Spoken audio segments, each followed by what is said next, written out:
Hey there, welcome to another episode of Cooking with Violet Vixen, another overdue one. This one is called chorizo tortilla. It's fairly easy, it will serve four. Come on in and I'll show you what we need. Okay, so a little bit of a history lesson. A Spanish tortilla is a spicy frittata. So just in case you're wondering what the hell is a tortilla, it is a frittata. A frittata is basically a quiche without pastry because eggs are the binder. We also will need our oven grill, which I don't normally do frittatas this way because I haven't got anything that I can shove under the grill that won't burn. However, I have come to the conclusion that my really, really heavy frying pan will probably do the trick as long as I don't shove it right in the oven. I did read that once. If you're going to put something in, don't use anything with a plastic handle. Mine's got a wooden handle, but if I don't push it all the way in, I should get enough heat off the grill to do the final step. I am getting ahead of myself, but you need to know these things. Okay, you will also need a jug and a whisk. This is for when we do the eggs. A cup for breaking your eggs in.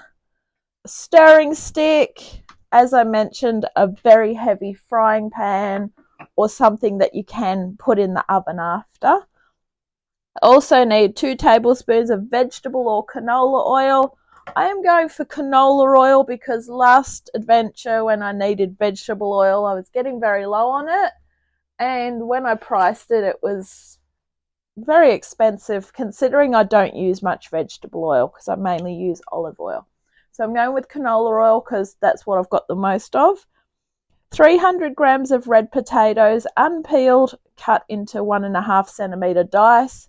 Now I asked for 300 grams. I got the equivalent of 500 grams. This one was 252 grams. I thought rather than put too much in, I'm better off going too little because the onion's a bit bigger than I wanted and the capsicum's a bit bigger than I wanted. So, and the chorizos are huge. So less potato, more of everything else is a fair trade-off rather than going extreme on the potato.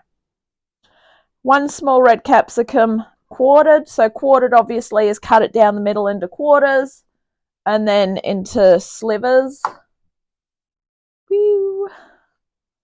1 small onion sliced. 1 or 2 chorizo sausages thinly sliced. I got 2 because I do love chorizo. That was the main reason for choosing this recipe. So that's why I went with that. 6 large eggs. They are there ready to be beaten up. 1/4 cup of milk or cream. Now I went into panic mode because I thought I'd lost the cream that I brought. But then I remembered that I did my Aldi shop in the morning while I was at work and I didn't want to leave cream in the car all day. So when I went in to do the refrigerated shop, I forgot all about it. So I'm using milk. If you can use cream, it'll give you a creamier texture. But as I say, milk's just as good. So don't race out there to buy cream if you're not going to use it. 2 tablespoons of finely chopped parsley or chives. I've gone with chives because they chop up better and I think they taste a bit better in it. Serve with salad leaves. I'm going to be serving mine with a pasta salad. All right, now that you know what we need, we're going to get into this because this is an early morning cook and I've got to go to work soon. So let's go to our stovetop and get cooking. Okay, so in our frying pan over the back, we want 1.5 tablespoons of our oil of choice.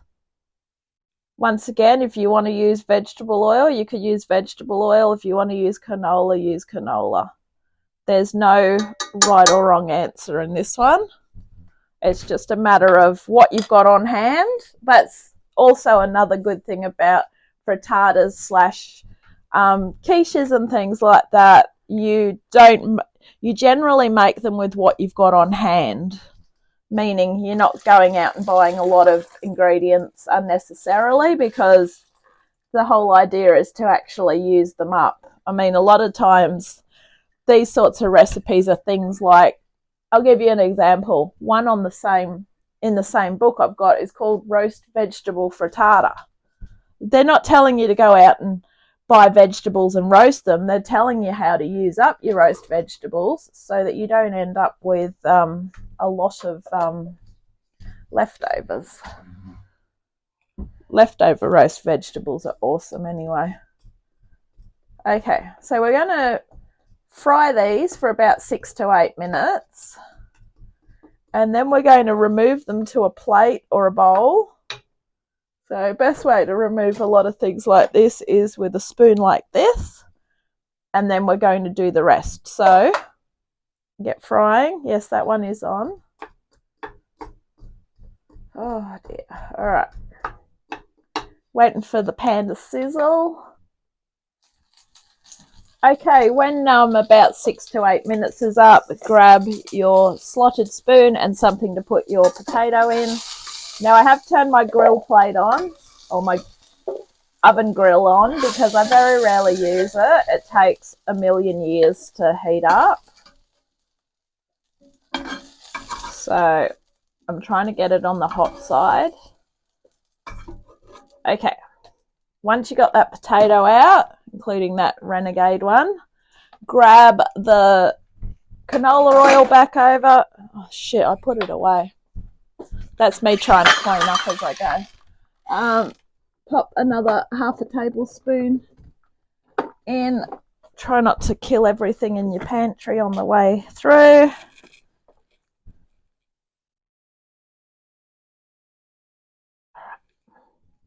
Okay, in goes the onion and the capsicum. Let's go.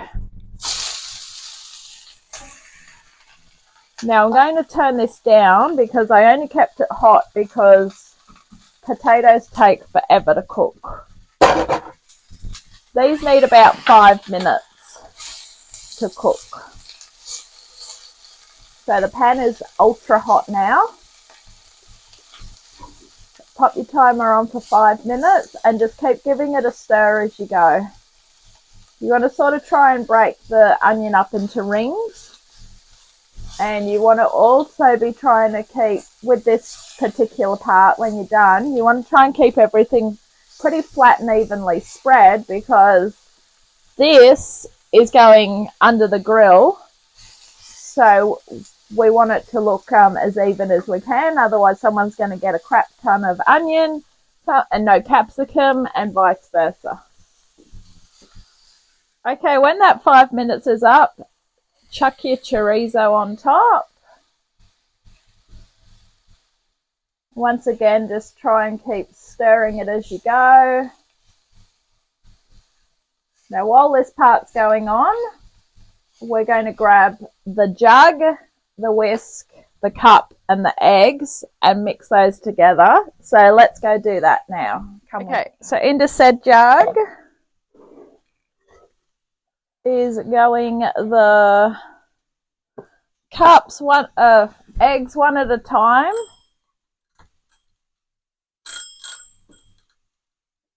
Okay, we're just going to pop that one on for 5 minutes. Okay. I just had a look at my grill. It's looking okay. The one in the oven with a mind of its own. All right. So the reason why I crack them into a cup, for you that are new subscribers, thank you. Hey and welcome. Is because if I get a bad egg or a bit of shell, I can pick it out. If I get a bad egg, and I've already put 5 in there, you're going to have to chuck it. And 6 eggs, unless you have a hen that's laying them in the backyard for you, is a waste of eggs.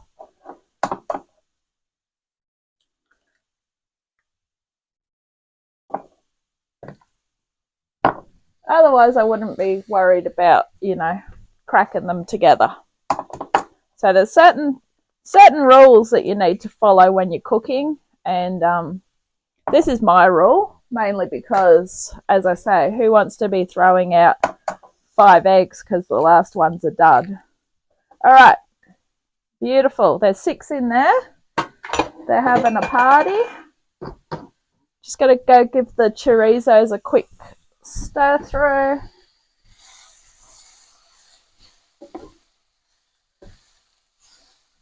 All right, I can feel the heat coming out of the oven, which is good.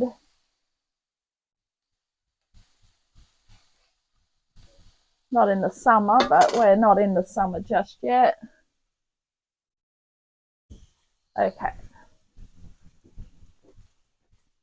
Whisk eggs with milk and parsley or chives. I could have gone with parsley because that's revived itself on my windowsill, but I like chives in these sorts of things. I think they just give it that extra bit of an oniony flavour. All right, bye-bye box of eggs. Not really, there's still, I think I've got 8 in the fridge. I can't even remember. Next shopping is next week. All right. Into that goes your chives. No, they don't all want to come out, do they? Beautiful. All right, grab a spoon. Dunk them in. All right, and my favourite, cue sarcasm, thank you. When they don't tell you in your ingredients you want salt and pepper, yet they tell you in your recipe. Put in as much pepper as you want. I'd go easy on the salt, only because there is salt in chorizos. Just a crack. There we go. Perfect. All right. That should be close to 5 minutes on the chorizo. So let's go back over. We're going to put the potato in. And we are going to get ready to bring this all together. All right. Look at that. Once this is done, I'm taking some of this for lunch today. I was supposed to have it for dinner a couple of nights ago. I chose to have no dinner because I was exhausted.